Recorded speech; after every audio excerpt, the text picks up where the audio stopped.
Paz, amigos, muita paz. Mais uma vez, mais uma semana que nós estamos, agradecendo a você que está sempre participando conosco. Estamos aqui disponíveis a ouvir suas sugestões, a tentar atender a alguma solicitação no aspecto de tema e gostaríamos mesmo que, por pequenino que seja este tempo, que nós pudéssemos juntos refletir e tentar aprender e tentar mudar a partir da nossa reflexão.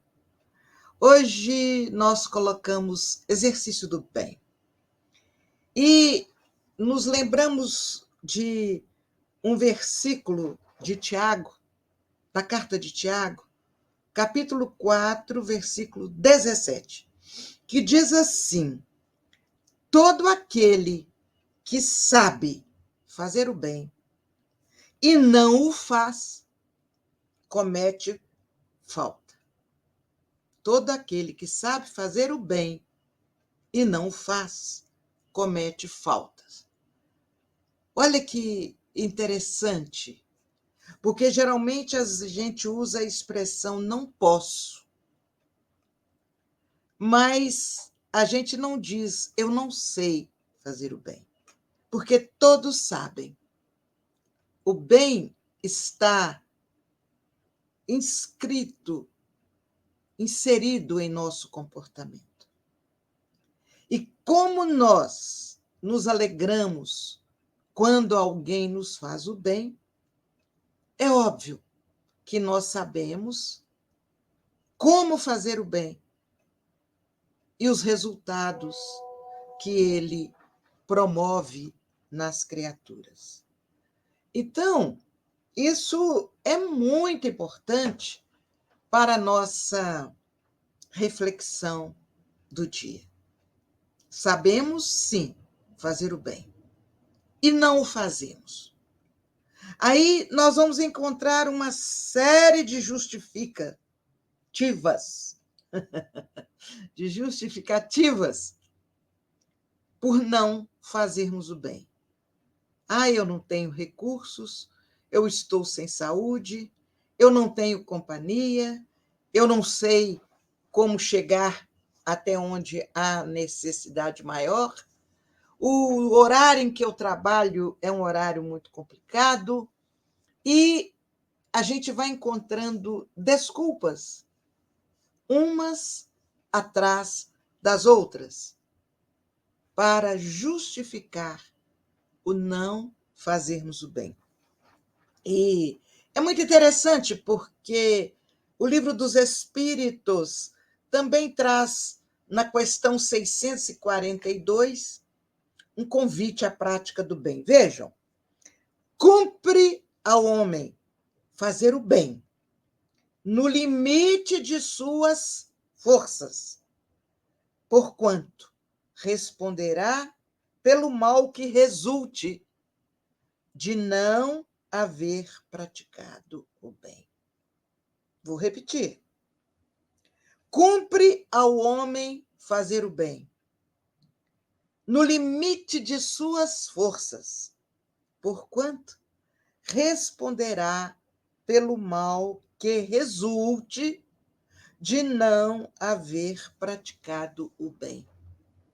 E ele fala em limite de forças. Qual é o limite das nossas forças? Nós não sabemos. Porque quando nós tentamos, quando nós estamos motivados, ou com um objetivo definido, ou alguma razão nos leva a tentar chegar até mais à frente, é como se esses limites se ampliassem, se distanciassem de nós, deixando um espaço entre nós e eles a ser percorrido pelo nosso esforço, pela nossa dedicação, pelo nosso trabalho. Nenhum de nós sabe o limite das forças. nós ainda não tentamos. Nós temos uma ideia que o limite das forças, por exemplo, de uma pessoa abnegada como Chico, o limite das forças dele era um limite quase inexistente, porque ele ia praticando bem. Teresa de Calcutá e tantos outros. Qual era o limite das forças de Irmã Dulce? Ninguém sabe, porque ela também ia praticando bem.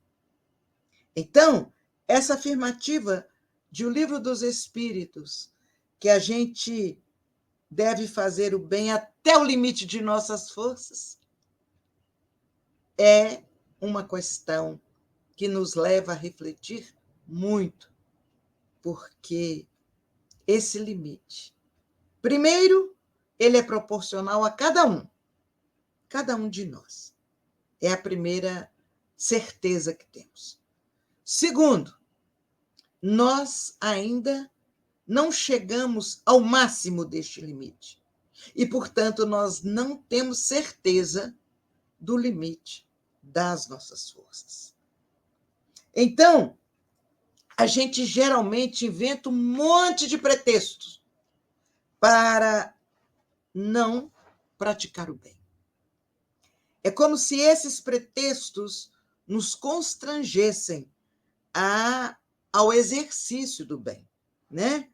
Então, às vezes, nós estamos instalados no conforto de nossas casas, ou, às vezes, no imediatismo do mundo. A gente não ignora que é preciso agir e servir na solidariedade humana. Mas a gente derrama desculpas de todas as formas e escondemos a nossa teimosia e mascaramos a nossa fuga da prática do bem. Então, a gente se alega incompetente, outros alegam cansaço, outros afirmam categoricamente que estão sem tempo, outros se declaram enfermos. E aí a gente vai, por exemplo, aqueles que alegam a necessidade de vigilância na contenção dos vícios, e a gente reclama que não encontra cooperação, que tem que fazer tudo sozinho, porque a gente não encontra quem ajuda, quem apoia a gente. Então, a gente vai repetindo frases que acabam sendo comuns para as pessoas que não querem, não podem ou não praticam bem. A gente alega, é muito difícil. Não. Fazer o bem para as pessoas é muito difícil. Outros vão além, falam, não, é difícil nada, é impossível. Né? Outros falam assim, vamos esperar, é melhor esperar, vamos ver como fica. Aí a gente age com mais segurança. Né? Esse vamos ver. Quantos não afirmam, vamos ver, vamos dar um tempo, vamos ver. Né? Então, a gente vai, aos poucos, nos aquietando diante da necessidade da prática do bem. Né? E quando o arrependimento dessas frases, das desculpas que nós colocamos, quando eles amarguram o nosso coração, né? Então a gente começa a se precipitar, a praticar o bem de uma maneira impensada. Por isso eu disse precipitar. Então, a gente, às vezes, para a maioria dos casos, nós exigimos atendimento a preceitos e cálculos, né? Então, a gente não imagina, às vezes, as consequências das nossas decisões. Olha, você só vai tomar o prato de sopa se você chegar lá com o cartão devidamente limpinho. Como é que o moço vai manter o cartão limpinho se ele não tem nem onde tomar banho, se ele não tem nem roupa para trocar? E nós queremos que ele chegue lá com o cartão limpinho. São pequenas coisas que a gente vai percebendo, não é? Que é muito difícil para nós alcançar essa facilidade em praticar o bem de uma maneira natural.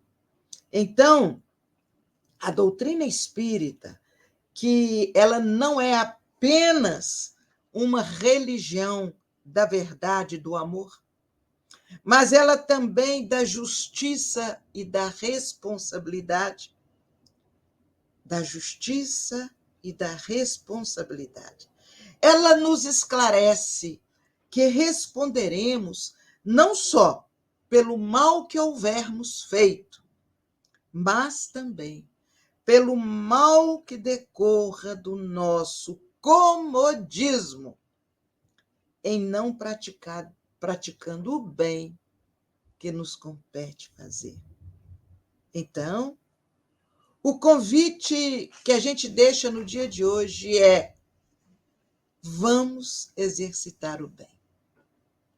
Vamos tentar praticar o bem, da maneira que nos for possível, no limite das nossas forças e posses financeiras, porque aquele que tem pouco vai praticar o bem mais no aspecto espiritual do que no material. E aí nós buscamos uma passagem registrada por Mateus, de Jesus, no capítulo 6 de Mateus, versículo 20. Mas ajuntai tesouros no céu, onde nem a traça, nem a ferrugem consomem, e onde os ladrões não minam e nem roubam. Não é? E no Evangelho segundo o Espiritismo, no capítulo 13, que é um capítulo belíssimo, no item 12, vejam o que está escrito: sede bons e caridosos. Essa a chave dos céus, chave que tendes em vossas mãos.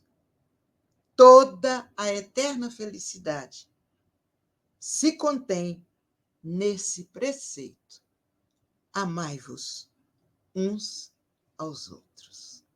Vejam que, para todo lado que nós formos, nós vamos encontrar uma recomendação singela, objetiva, à prática do bem. Todo lado. Vejam que a gente começou aqui falando em Tiago, numa carta de Tiago. Nós fomos em Mateus, fomos em O Livro dos Espíritos, fomos em O Evangelho segundo o Espiritismo, e em todos eles nós encontramos frases que nos estimulam à prática do bem, ao exercício do bem. Portanto, meus amigos, vamos tentar eleger o bem como nosso grande objetivo. E não tem como te ensinar a fazer o bem, porque ele está em cada um de nós, para ser praticado de acordo com as nossas possibilidades. Às vezes, alguém que está doente na cama, sem poder se movimentar, ele vai exercitar o bem, sorrindo, mesmo sentindo dores, para cada um que se aproximar de seu leito. ele está no exercício do bem. Para o outro, o exercício do bem está na distribuição de cestas básicas. Para o outro, o exercício do bem está na prática de uma leitura saudável, primorosa, que vai ajudar as pessoas. Para outros é costurar, para outros é escrever. Então, fica o nosso convite. Vamos tentar descobrir que prática de bem, que exercício de bem em torno de nós está ao nosso alcance e nós podemos fazer. E depois disso, minha gente, mãos às obras. Vamos trabalhar, vamos praticar o bem, porque o tempo corre ligeiro e é preciso caminhar, praticando bem, enquanto é dia, enquanto a luz brilha para todos nós. Abraços, fica com Deus, que Deus abençoe, que seu lar, seu trabalho seja plenificado de luz com as bênçãos do nosso querido Mestre Jesus. Um grande abraço, muita paz, até a próxima semana, com a permissão de Deus.